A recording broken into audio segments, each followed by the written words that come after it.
کیا آپ کا بچہ ضد کرتا ہے؟ کیا وہ رونے سے آپ کو مجبور کر دیتا ہے؟ تو ذرا رکیے، شاید ضد بچے میں نہیں، ہماری تربیت میں پیدا ہو رہی ہے۔ اکثر والدین سمجھتے ہیں کہ اگر بچے کی بات نہ مانی جائے تو وہ ضدی بن جاتا ہے، لیکن حقیقت یہ ہے کہ ہر بات مان لینا بھی بچے کو ضدی بنا دیتا ہے۔ جب بچہ کسی چیز کی فرمائش کرے اور والدین فوراً انکار کر دیں، پھر وہ رونے لگے اور ہم اس کا رونا برداشت نہ کر سکیں اور وہی چیز لا کر دے دیں، تو بچہ سیکھ جاتا ہے رونا میرا سب سے طاقتور ہتھیار ہے۔ مشترکہ خاندانی نظام میں مسئلہ اور بڑھ جاتا ہے، ایک ڈانٹتا ہے، دوسرا بچاتا ہے۔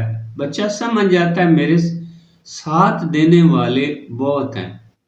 اسی طرح جب بچہ اداس چہرہ بنا لے اور والدین اسے بہلانے کے لیے تحفہ دے دیں تو بچہ جذبات کو بھی ہتھیار بنا لیتا ہے۔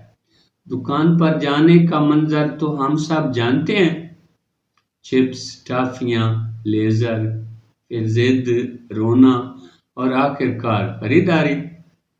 پھر بیماریاں، بھوک ختم، وزن کم، اور ہم شکایت کرتے ہیں کہ بچہ ضدی ہے۔ اصل مسئلہ یہ ہے کہ حد سے زیادہ نرمی اور حد سے زیادہ سختی دونوں تباہ کن ہیں۔ ایسے بچے بڑے ہو کر خواہش اور ضرورت میں فرق نہیں کر پاتے، مشکل حالات میں سمجھوتا نہیں کر پاتے، اور جب چیز نہ ملے تو ٹوٹ جاتے ہیں۔ بچے کی فرمائش کو غور سے پرکھیں، جائز ہو تو پہلی بار ہی پوری کریں، اگر نہ کرنی ہو تو رونے پر بھی نہ کریں۔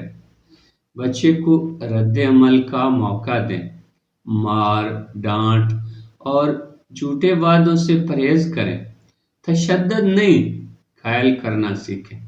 یاد رکھیں، ہم بچے کو ضد نہیں بلکہ صبر، سمجھداری اور توازن سکھائیں تاکہ وہ کل ایک مضبوط انسان بن سکے۔